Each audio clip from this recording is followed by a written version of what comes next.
Hey there guys, welcome to the meat shop. Thanks for clicking on. In this episode, we're going to show you how to make what we call up in Canada here the smoky. It's going to be a venison smoky, which is really popular in our meat shop. We make boatloads of these during hunting season. We're going to give you the recipe. We're going to give you the steps. We're going to give you the amount of pork we put in, the blending, all that stuff in the video. So if you like it, give it a thumbs up and subscribe. And let's make us some venison smokies, which is kind of like a venison hot link, which is kind of like a venison smoked brat kind of thing. So let's get started. Hey there guys, welcome to the final installation of the venison sausage series. In this one, we're going to be making smokies, which is kind of like a sausage that you would eat around the campfire or at a tailgate, a party kind of thing. It's kind of the same idea as a smoked brat or a hot link. It's a seasoned, smoked, cured sausage that comes out of the smokehouse and is fully cooked, ready to eat. They're ultra popular during hunting season. Probably the most popular sausage we make the most is probably, well, yeah, probably the cheese smoky. So that's what we're going to make today out of this beautiful venison right here, which we pre-ground some pork into. If you want to know how much pork and exactly how to add pork, it's in the how to grind pork into venison video, which is down in the link below or maybe in this playlist here. But we have 3.5 kilograms, 7.7 pounds.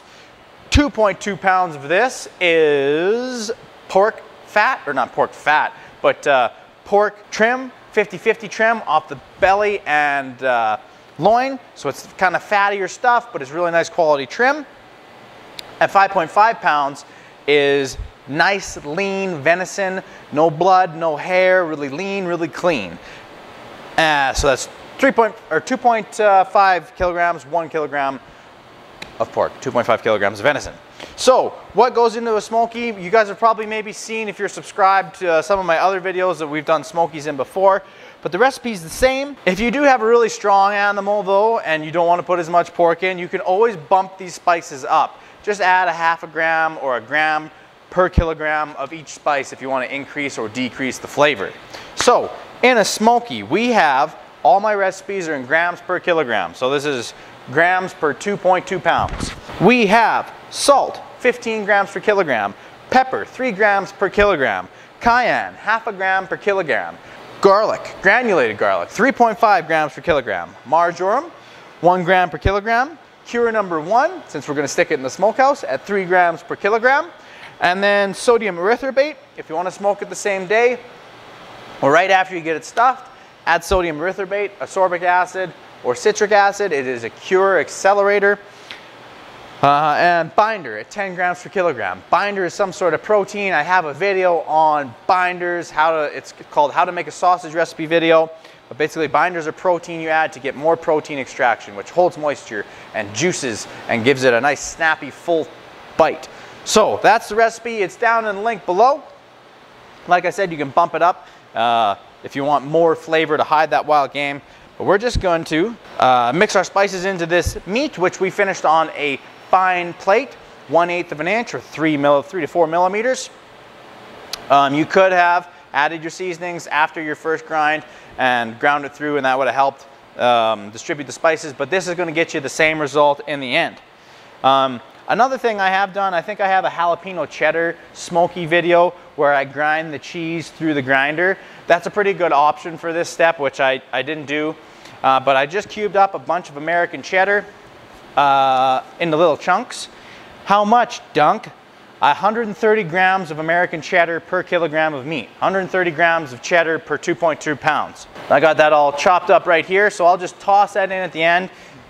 If you run it through the grinder, you kind of have more evenly portioned chunks of cheese in your sausage. With this one, I kind of cut it up nice and small, so it'll fit through the end of my stuffing horn is the key, and it'll still be nice and distributed evenly. So in goes the spices, in goes our water, 10% water, so that's 100 milliliters, 100 grams per kilogram. I'll put about half of it on. I've smelt this a million times, but it still smells delicious. Garlic, marjoram, pepper, bang. And of course, guys, you can add all sorts of, this one's got so much potential for variety. You could add whatever, purple onions, caramelized onions, bacon, dill, pickles, and cheddar, all sorts of things. dried mushrooms. But I'm just gonna mix until it gets really good and sticky. Then I'll add the cheese in right at the end, and we'll stuff these venison smokies and have them ready for the smokehouse. Now guys, I didn't add any protein or binder to this because venison has lots of protein in it. It gets sticky really quickly. I've only been mixing for maybe 2 minutes here, and it's already pretty well done. You got lots. The real test is when it sticks to your hand. Too much. Oh, not quite. Not quite there. When it sticks to your hand though, that's when it's done. Okay, there it is. We've been sticking for a minute or two now. So, there we go. Spread this out. Toss our beautiful cheddar in. The reason I use American cheddar, it's kind of just the cheap stuff you get from wholesale stores in big blocks. You can get what's called high melt cheese, but this stuff's way cheaper, and it makes just nice little pockets in the sausage. It doesn't melt out, and when you bite into it, you get a little explosion of piping hot cheese. So this stuff is the way to go, so far as I'm concerned. And we'll just toss it in there lightly. Okay, cheese is mixed in. Next step, pull over the sausage stuffer, cock it back, get a good handful, and work it in. Since these big chunks of cheese in there, you want to work it in pretty good so that works out the air pockets. We'll have nice, smooth, uniform, textured sausages in the end. Okay, we got her all stuffed in there. I'll get the sausage stuffer where I want it. And I always use C-clamp, handy dandy, keeps this thing from dancing around on you as you're stuffing. Okay, I got so excited to make these cheese smokies, I forgot to tell you what kind of casings we're putting them in. So they are going in today, natural hog casings, 29, 32 millimeters. I took these casings and I soaked them a little bit before I got started, so they've been soaking for kind of 25 minutes to a half hour. But I just get some water into them, as you can see, a little water. And then as you're pulling them onto the horn, which I just lubed up with water as well, that will run through the middle and flush out any salt. Okay, there we go.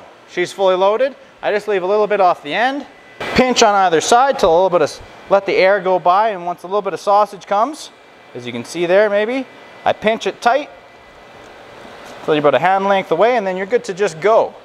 Ooh yeah, you can see the big chunks of cheese in there. These will be yummy. And you're going, as you go, you're making sure that you can pinch about a quarter of the way through.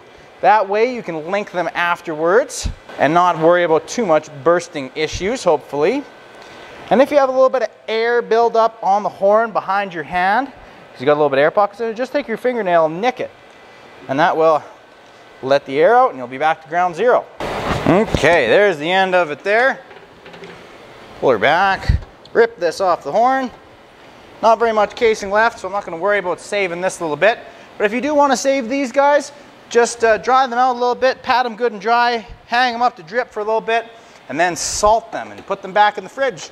Be good for about a year. Okay, next step is to get these guys ready to go on smoke sticks for the smoking step.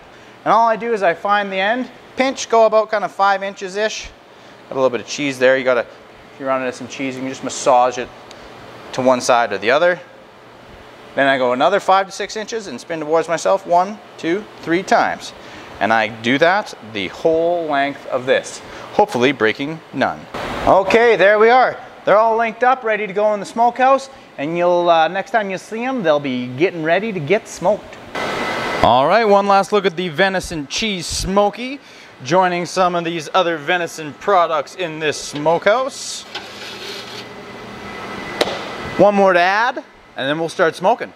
All right, guys, so the smoke steps for these are all going to be roughly the same. The final step is the only thing that's going to change because you're cooking to an internal temperature on the final step. So the first step is going to be drying. I'm going to open up the dampers. You could have hung them at room temperature for an hour before you started hitting with smoke. But first step is dry. I do that at 150. Next step is smoke. I bump it up to 155, 160, and I hit them with hickory for an hour and a half. And then the final step is an internal cook. So it's the cook step. I bring the humidity up and we cook them till they hit 160. That's fully cooked. That kills E. coli and stuff like that. And then we're gonna give them an ice bath. Not the pepperonis, I like them a little bit drier, so we're gonna take them into the cooler, cool them down. But we're gonna start smoking these guys, and next time we check on them, they'll be fully cooked. I guess since I have 4 different shapes and sizes in here though, guys, they're going to come out at different stages. The pepperonis are going to come out first, obviously, because they're smaller diameter, then the Smokies, then the garlic ring, then the Hunter's salami. So, stay tuned for that. All right, next batch, cheese Smokies coming out. They hit internal temperature 160, means they're fully cooked. Ooh, look at that smoke. Ooh, Time to pop them in a tub, and I'll give them a quick cold rinse just to shock them, bring that internal temperature down right away. Next will be the garlic rings. A little shot of cold water just to shock them. If you had this thing filled with ice and cold water ahead of time, that'd have been the answer. But this will work. A little cold water to rinse. Okay guys, so we've got the cheese Smokies cooled down overnight. They retain that nice mahogany color. Look at that. Great big cheese pockets. Like I said earlier in the video, you could have run the cheese through a large plate in your grinder, and it'd have been a little more dispersed. These are kind of be big chunks of cheese, but bring you guys in here for a look. Nice color, a little bit of wrinkle on them because they're a little bit on the leaner side, but overall that looks pretty yummy.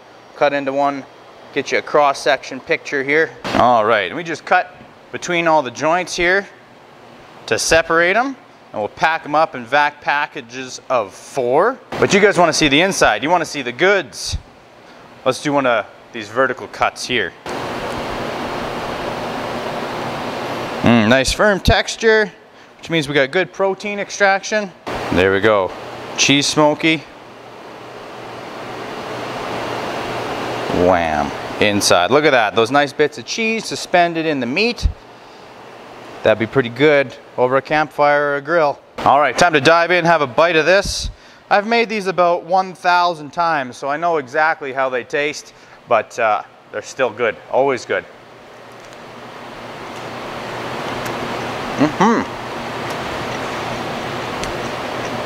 Pork milds out the wild game flavor. Chunk of cheese in there is juicy. These are best obviously heated up on a bun, in my opinion. But that's how we make venison cheese Smokies or venison Smokies here at the meat shop. It's a great recipe. I hope you make it. I hope you like the video. And thanks for watching, and watch the rest of the venison sausage series. There's more. Garlic, pepperoni, Hunter salami. It's all there. Thanks for watching. Take care.